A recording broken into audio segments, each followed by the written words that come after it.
Matteo Berrettini grew up on Rome's red clay, but over the years has grown into a player for all surfaces. His recent win on grass at Queen's surely cements his chances of causing an upset at Wimbledon this year. In this video we have a look at the rise of Matteo Berrettini. Hope you enjoy. With his recent collaboration with clothing brand Hugo Boss, it is fair to say that Berrettini is becoming the boss. It's a cutting-edge collaboration, with Berrettini, the first tennis player to wear Boss in competition. He signed on with the German company before the start of the 2022 season, after becoming the first Italian man to reach a Wimbledon final. He's reached number 6 in the world rankings, won 5 titles and made deep runs at all 4 Grand Slam tournaments. But beyond the looks and results departments, it's Berrettini's inherent qualities, rooted from his childhood, that drew Boss clothing executives in.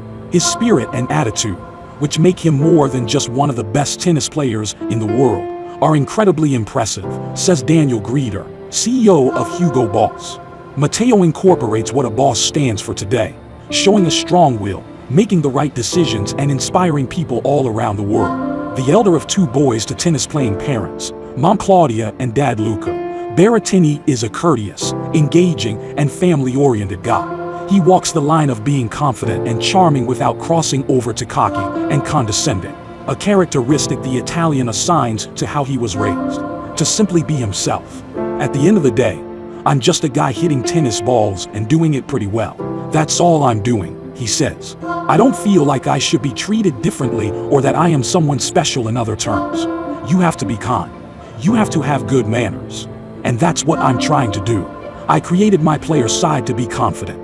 When I step on the court, I believe in all the work that I put in. All the years that I've practiced and trained, they're paying off. So that's where I take my confidence from. It's important to feel that you can beat your opponent, because nobody's giving you anything for free. To Berrettini, his growth from boy to boss was a state of mind that required years of patience and faith. During his junior days, distinguished performances that screamed future star were in short supply. He wasn't a highly touted prospect making waves in major tournaments. As fellow pro and countryman Lorenzo Sonigo recalls, there was nothing to suggest his future best friend on tour would morph into an imposing, physical force. When we were young, we expected nothing. We were really bad at tennis, he says. When we played the Provence Cup in Italy, we were only 12. There, our relationship was born. I was really small. Matteo as well. Now, he's almost 2 meters.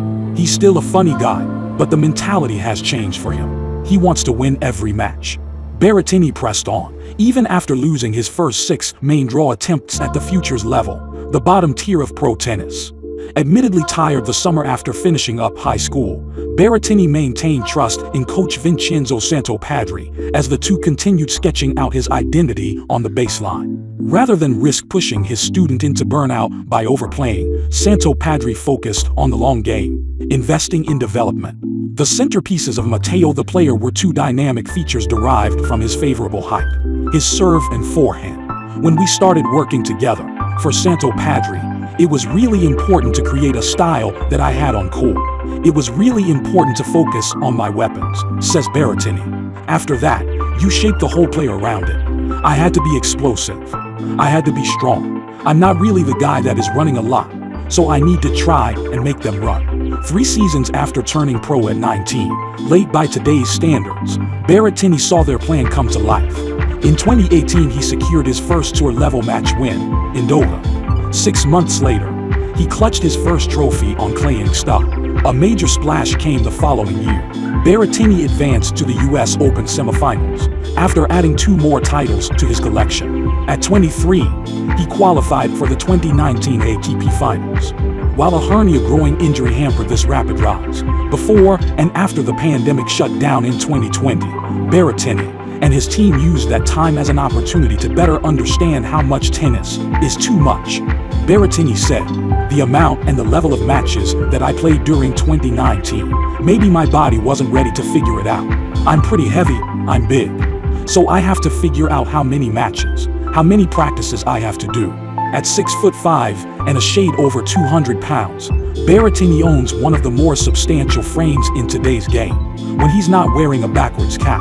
Slick dark brown curls complement expressive eyes that command attention. Slender calves and ankles are a contradiction to the robust upper half of his figure, a genetic shortcoming he's even poked fun at. His idea of artistic expression isn't carving a flowing forehand or booming backhand. It's the 5 marks synced on his body.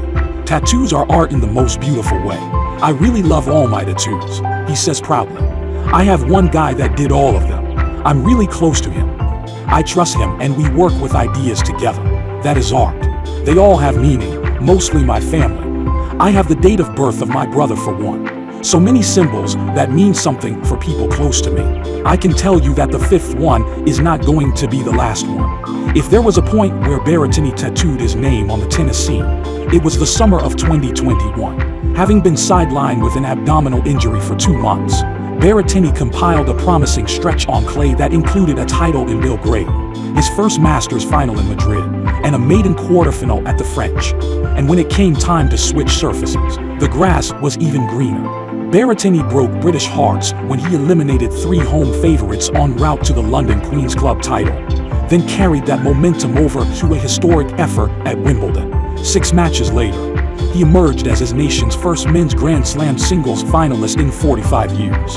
An unstoppable Novak ultimately denied his bid for further accolades, though Berrettini believes the knowledge gained from the opportunity is as invaluable as it gets. There are small adjustments I can improve in order to be a better player. But one of the most important things is the experience. Playing the most important tournaments for many years and playing the most important matches, he says. For semis and finals, you need the experience in order to win these kind of matches. I think my game is stepping up every tournament, every week. I feel I'm playing better. Of course, I have my weapons and I have my weaknesses, but it's all about experience and having the chance to play against the best guys in the world. That's going to make me better. When he took the microphone to deliver his runner-up speech at Wimbledon last year, Berrettini gave congratulatory remarks to Novak and reflected on his stellar grass court campaign. Then the comical side of his personality came out to a universal seal of approval. I couldn't ask for more. I mean, maybe a little bit more. He gestured with a big grin to a cackling crowd. Berrettini later said, "For me, this is not an end. It's the beginning, hopefully, of a great career," as applause soon rolled. One person who connected with Berrettini in that moment was Trey Laird, an advertising authority whose company has worked with Boss on marketing campaigns. As Berrettini shared with GQ Australia in February, "I remember talking to Trey, and he said, I saw your speech when you lost at Wimbledon, and I said I really would like to have this guy with me." By January, the first tennis collection, Boss X, Matteo Berrettini, was unveiled. Photo shoots are a customary commitment for sponsors and publications, but as Berrettini soon discovered, none were at the level of this new cooperation. Early call times and 12-hour days are expected, and destinations like New York, Dubai and Los Angeles are the norm when it comes to the asks of working with a major brand as a global ambassador. Comfortable from their first day together, Berrettini is no stranger to the camera. And while he feels genuine in front of the lens, his eyes have been open to the details that go into the degree of execution with this visual art. "I learned so much from this world that a lot of people are behind the scenes. You just see the picture most of the times," he says. "But when you're doing shoots, there are 40, 50 people working for just one shot. So it's really cool. It's something that you have to get used to." In his first major event wearing the line, Berrettini flexed his muscles during a pair of 5-setters against Carlos Alcaraz and Gael Monfils to reach his first Australian Open semifinal. The reaction to his tennis line has been positive across the board, and with over 1.3 million Instagram followers, Berrettini is eager to reach an audience away from the court. "That is the ultimate goal that I have, to inspire others," he says, "especially the kids and younger generations. It's very important." Of his first 5 trips to the quarterfinals and beyond on the major stage, including 4 in a row, heading into Wimbledon, he missed the French Open and the rest of the European clay court season due to a right-hand injury. Only Novak and Rafa have beaten Berrettini.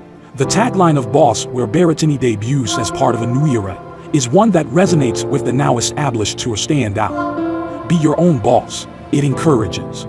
Every one of us is the author of our own stories.